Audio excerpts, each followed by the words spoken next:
Desculpem, Romanos capítulo 8 é o texto que eu gostaria de ler com os amados irmãos. Verso 31. Romanos capítulo 8, verso de número 31. É o texto que eu gostaria de fazer menção para os irmãos nesta noite.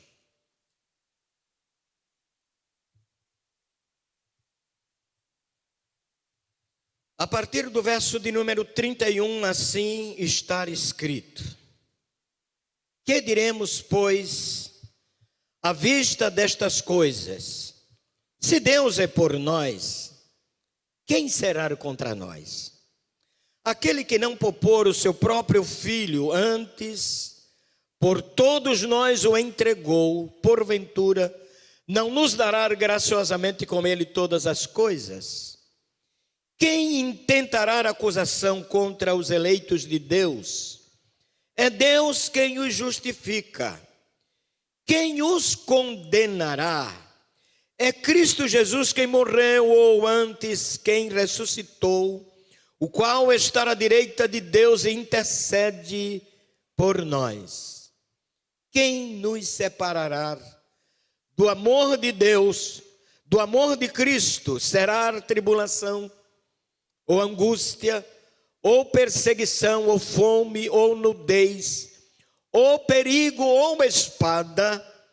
Como está escrito: por amor de ti somos entregues à morte todo dia. Fomos considerados como ovelhas para o matadouro.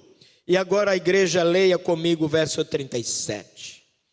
Em todas estas coisas, porém, somos mais que vencedores por meio daquele que nos amou.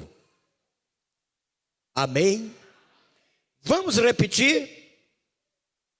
Em todas estas coisas, porém, somos mais que vencedores por meio daquele que nos amou. Glória a Deus. Nosso tema desta noite é algozes da vida cristã. Vou repetir: algozes da vida cristã. Meus amados irmãos, viver do século 21 com a vida cristalina, com a vida marcada pela presença de Deus em obediência, é um grande desafio. Por que então é um grande desafio? Porque o pecado está aí, fazendo com que as pessoas se submetam àquilo que é diretriz, aquilo que é elemento em que ele estimula as pessoas a viver na sua dependência. Imagine, pois, os nossos jovens assistindo TV, vendo que tantos outros crescem financeiramente, procuram de alguma forma as escadas do tempo e da oportunidade para serem pessoas ilustres, influenciando multidões. Agora você imagine um crente, um servo de Deus, uma menina cristã, um menino cristão, vivendo no meio deste grande desafio. Como então haverá de colocar o seu coração na presença de Deus? Aí a gente lembra, qual meio da gente na verdade se segurar? Porque este problema não atinge apenas os novos, atinge também os de meia idade e também os velhos. Porque os velhos muitas vezes desistem de lutarem pela vida espiritual ou pela própria vida comum, exatamente se entregando ao tempo de vida, se entregando aos cabelos brancos, se entregando à falta de oportunidades, se entregando à exclusão social. Mas a gente lembra de Deus colocando, meus queridos irmãos, estas coisas na pauta do tempo. fazendo-nos enxergar como viver todos estes períodos, mas colocar a vida preciosamente nas mãos de Deus. Aí a gente lembra da queda de Adão, saindo do Éden, sem poder nem ao menos ter a esperança de, olhando para trás, enxergar que a porta estava aberta. Deus colocou anjos lá para que Adão não voltasse. A tragédia da criação estava aí efervescente. O homem traz no seu coração o maior de todos os desastres, o pecado. E na época de Adão ele tinha apenas um nome: um fruto. Uma mão estendida, uma tentação comum. Era uma tentação comum mesmo, apenas lançar a mão sobre aquele fruto era uma tentação comum. Mas Adão caiu nesta única tentação comum. O desastre da impiedade começou a efervescer em todos os lugares por onde sua geração passava. E a Bíblia diz que o pecado trouxe a todos os homens a morte, o maior de todos os juízos que poderia acontecer até então. Ninguém se acostuma com a morte. Até os velhinhos, quando sabem que o seu tempo está chegando, quantas reclamações ou quantas palavras entrecortadas para dizer os seus sentimentos. Meu tempo chegou. Eu já vivi muito. Mas será que isto é a palavra de consolo para eles? Não é. É simplesmente a identificação de um tempo final que eles têm em consciência que na realidade chegou. E Adão feriu o calendário do tempo, fazendo com que os seus descendentes passassem a herdar a pior tragédia do universo, que é a morte. Eu assisti à morte de uma senhora, aliás, de um senhor desesperado. Ele era um religioso de fé efervescente. Ele acreditava naquilo em que a sua mente recebera durante os seus 59 anos. Não adiantava falar do plano de salvação para ele.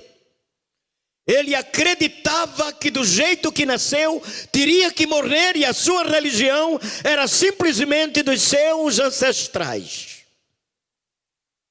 E por mais que falássemos do reino de Deus para aquele homem, ele não aceitava qualquer palavra a não ser naquilo que ele já havia escolhido. E chegou o dia da sua morte. E ele estava desesperado.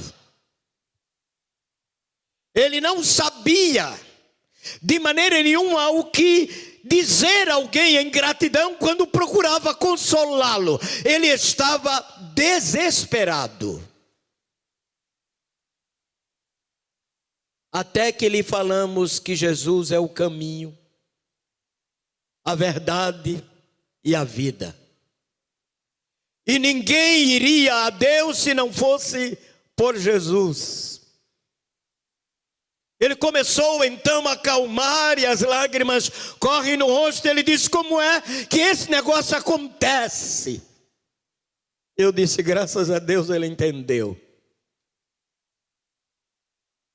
Aquele homem respira fundo e ouve a palavra do Evangelho, que Jesus era o caminho, a verdade e a vida, e ninguém iria para a eternidade encontrar-se com o Pai a não ser por Jesus. Ele entendeu e pergunta: como é que eu posso fazer isto, se durante toda a minha vida eu acreditei de maneira diferente? Para entrar no céu basta um passo. Para receber o perdão de Deus basta acreditar. Para viver perto do Pai, que é o manifestador da misericórdia, basta acreditar nele.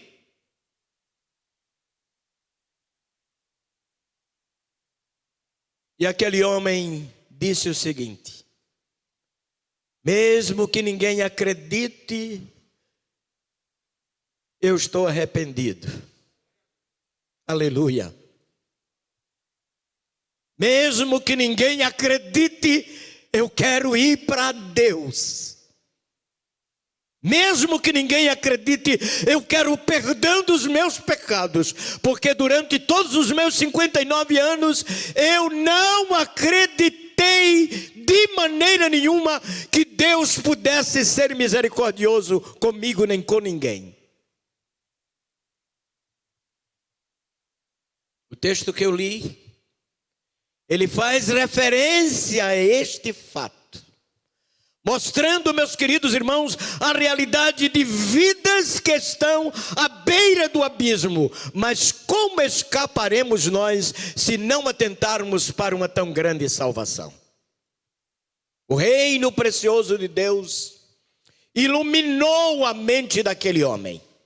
A graça redentora do Senhor fez com que todas as paredes do coração daquele homem fossem derribadas. A blindagem do coração dele foi quebrada. O reino de Deus entrou em sua vida. E ele, chorando, diz que quer Jesus, porque sente a necessidade de ser perdoado.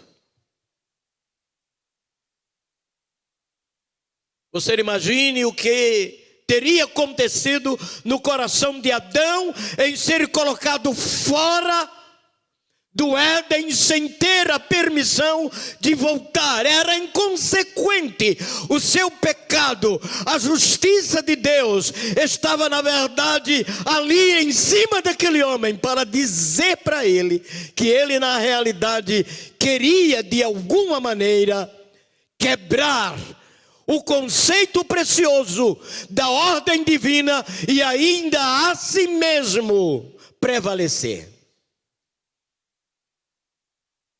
Um dia, Deus chama um homem chamado Moisés e lhe dá os 10 mandamentos. Isto seria para, meus queridos irmãos, Israel, e consequentemente chegaria tantos outros homens, como elemento que haveria de ter apenas um nome, a lei do decálogo. Ela traz os 10 mandamentos. E a Bíblia diz que a lei era santa. E a Bíblia diz que a lei era correta. A Bíblia diz que a lei, meus queridos irmãos, era de fato, é dito de Deus, para que os homens pudessem nele ser enquadrados, mas ninguém de fato a cumpriu. Porque eram 10 os mandamentos. Se cumprissem 9 e deixasse um de fora, a lei não teria sido cumprida. E aqui a gente olha para a lei, no lugar dela justificar o pecado dos homens, ela simplesmente se tornou algoz. Ninguém a cumpriu. E você diz, e não era de Deus? Sim, era de Deus. Uma infinidade de elementos que são divinos não são cumpridos pelos homens hoje. E os homens têm em Deus como algoz, têm em Deus como sendo opositor, têm em Deus como se na verdade se tornasse inimigo do homem. Pelo contrário, a lei era maravilhosamente boa, mas os homens não puderam cumpri-la. Automaticamente, a lei era um algoz humano. O texto que nós lemos, meus queridos irmãos, fala exatamente do comportamento humano e da maneira como Deus age. E a gente encontra aí outro algoz que na realidade coloca o homem em situação difícil, que se chama a carne. Quem é que não tem um estímulo? Quem é que não tem um sonho mau? Quem é que na verdade não vem à sua mente alguma coisa indevida? Quem é que não pensa diferentemente das coisas de Deus? Quem é que de fato está livre disto? E São Paulo, de maneira retumbante, diria eu, que fala do poder da carne sobre o homem para fazer com que ele peque, ele desobedeça, ele não siga aquilo que é padrão divino. Este é o segundo algoz. Paulo diz: o bem que eu quero fazer, não faço. Que horror! Eu quero fazer o bem, mas não faço. Sabe por quê? Eu faço alguma coisa boa, mas em seguida deparo-me com alguma coisa que me envergonha. Aí Paulo diz: lá dentro de mim há uma recusa deste algoz, mas mesmo assim ele está de fato atormentando minha vida constantemente. O mal que eu não quero fazer, este faço. O que é que a gente pensa acerca disto? Nós pensamos, meus queridos irmãos, que apesar de querermos Deus, temos um algoz que sempre nos tenta, que sempre nos procura, que sempre coloca-nos diante de situações adversas. E mesmo não querendo ferir o coração de Deus, assim o fazemos, porque temos um algoz que vive constantemente provando a nossa consciência.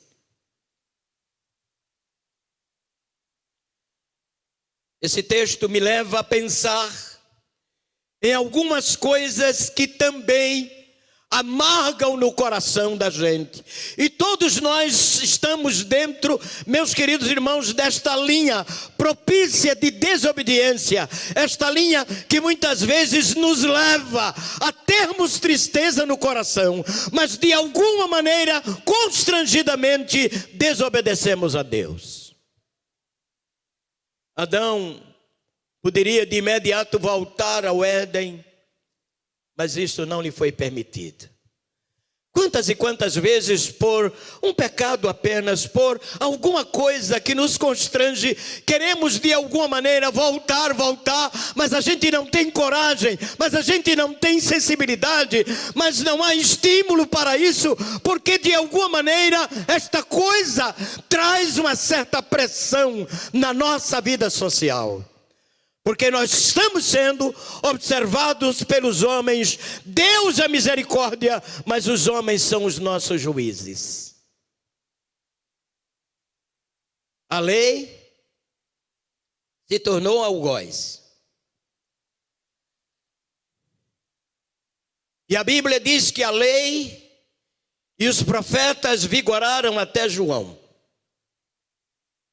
Veio então Jesus e disse: agora eu vos dou um novo mandamento. Aleluia. Vem Jesus e nos diz: se você não pôde, nem pode cumprir a lei, agora eu posso lhe oferecer misericórdia, graça, através do teu arrependimento.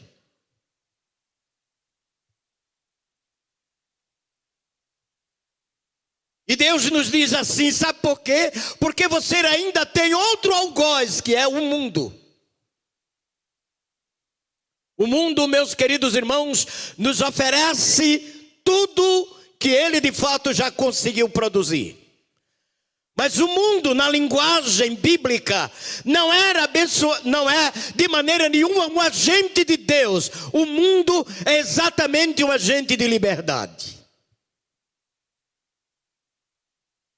Eu disse aqui aos irmãos que numa noite de São João, enquanto eu estava em casa, lá estavam as câmeras da Rede Globo girando no meio aqui do Parque do Povo.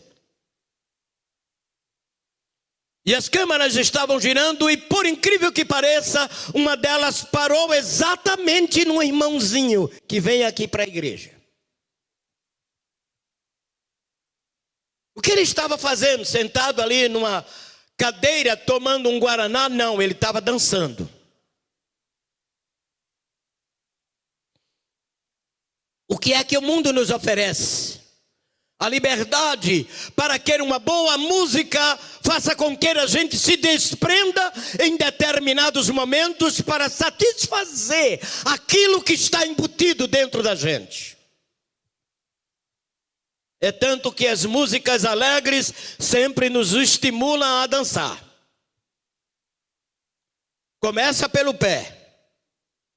O indivíduo vai ouvindo a música e o pezinho está girando. Daqui a pouco ele vai se inclinar para um lado e para o outro, e daqui a pouco o corpo todo está solto.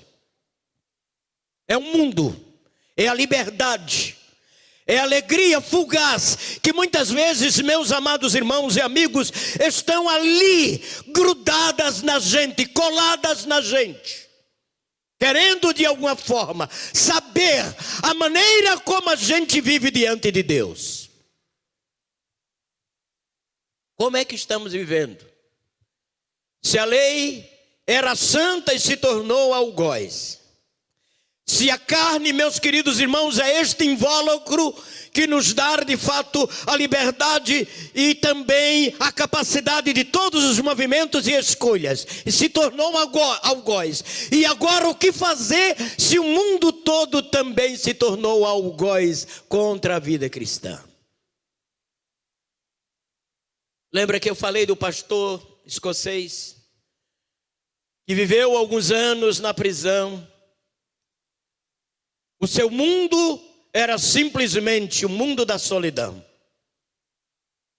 Se tornou seu algoz, mas um dia o Senhor então deu liberdade àquele homem que conseguiu, numa só rua chamada Alta, levar 200 pessoas a glorificarem a Deus juntamente com ele. O mundo para eles não estava sendo o elemento do medo, estava sendo simplesmente o elemento do esquecimento. Esqueça o mundo. O mundo simplesmente com suas concupiscências, meus amados, não serve para a igreja de Jesus. O mundo é tácito, é violento, é fugaz, é ruim, é péssimo, mas ele tem ofertas. O povo antigamente pensava que o diabo era exatamente um anjo com a cabeça cheia de chifres, olhos de fogo, fazendo medo a todo mundo. Nem pense nisso. O reino do mundo é atraente. O reino do mundo oferece aquilo que a maioria dos homens e mulheres desejam. O reino do mundo estimula.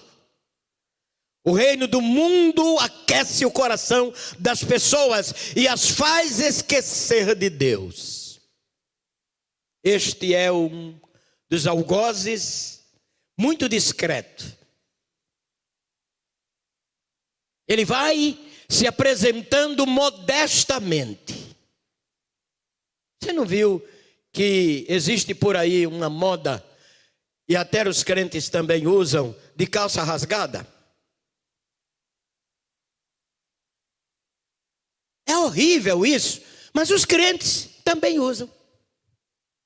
Você não viu aqueles cabelos assim que vêm até aqui na orelha? Dão uma ideia funesta, mas tem muitos crentes usando. Não tem aqueles que de fato, numa época qualquer, usam qualquer coisa que os artistas de televisão estão assistindo e usando? Sim, o mundo, meus irmãos, é extremamente perigoso. E sabe qual é a linguagem? Não tem nada demais. Isto não é nada, isso é besteira, isto é importunância da igreja. A A igreja não importuna ninguém, a igreja só fala a verdade. A igreja, meus queridos irmãos, não traz danos a ninguém, a igreja edifica. A igreja não adoece ninguém, a igreja é hospital. A igreja não condena ninguém, a igreja fala de salvação. Nós precisamos colocar o nosso coração diante do Senhor e ver que a grande realidade é que esta geração está fria por causa das ofertas do mundo. Antigamente, a gente chegava na igreja e o povo chorava e não tinha vergonha. Falava-se língua e ninguém tinha vergonha. Glorificar a Deus era uma coisa comum. Hoje, quando alguém está dando um amém maior, mais alto, ou está glorificando a Deus, já tem alguém olhando de banda. Não deixe que este algoz lhe faça medo. Seja corajoso, corajosa. Lute contra estas coisas. Lembre que o reino de Deus tem tudo de melhor para a sua vida.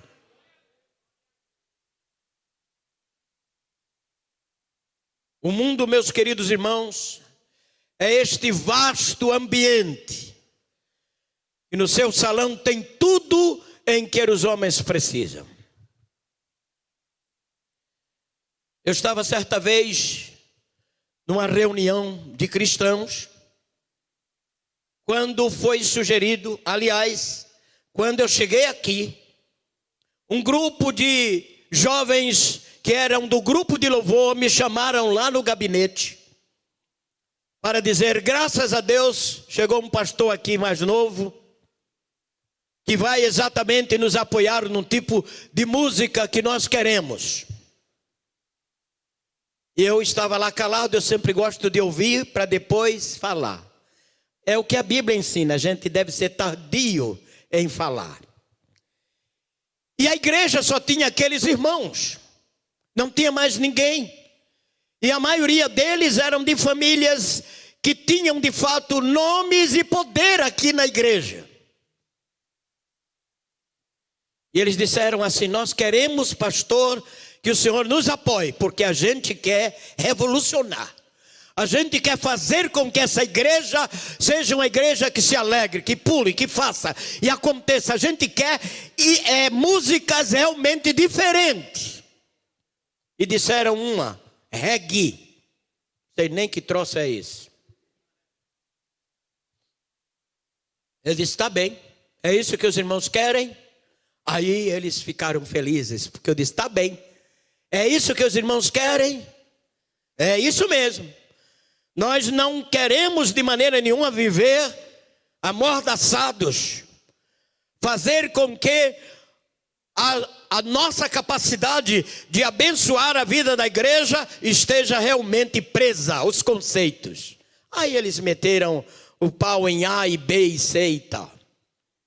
Eu disse: meus irmãos, por trás desta parede tem uma secretaria. A secretária está aí do outro lado. Todos vocês passem lá e peçam carta de transferência, porque não dá certo isso aqui dentro. Nós ficamos, meus queridos irmãos, sem músicos. Mas Deus começou a levantar outros que entendem o que é que essa igreja quer. Deus foi levantando. Hoje a nossa igreja tem uma porção de grupos de louvor que não envergonham ir para canto nenhum,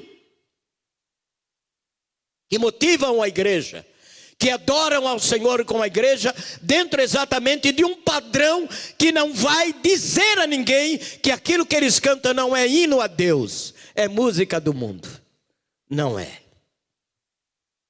Quando nós olhamos para a palavra do Senhor, logo entendemos, meus queridos irmãos, que a lei que era boa, os homens não cumpriram, que a carne que é exatamente um elemento de pressão sobre nós, os homens a amam, e o mundo nem se fala. Para onde iremos nós agora? 3 algozes. Para onde iremos? iremos para alguém que possa nos defender, os braços de Jesus. Iremos para alguém que pode, na verdade, regulamentar as nossas vidas, não com leis, mas com graça abundante, que vai efervescer no nosso coração, e nós diremos: vem, Senhor Jesus, porque estamos prontos. A nossa vida não faz vergonha ao mundo, porque nós aprendemos a viver mediante a tua soberania.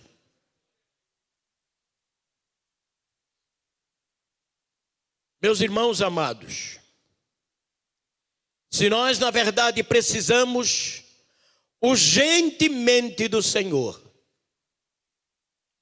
é porque o mundo não está de fato entendendo a igreja mais. Mas escutem só, Jesus disse assim: vós não sois do mundo, como eu do mundo não sou. Não queira ser do mundo mundano. Não queira ser do mundo que desobedece. Não queira ser do mundo que não conhece, que não reconhece a graça de Deus.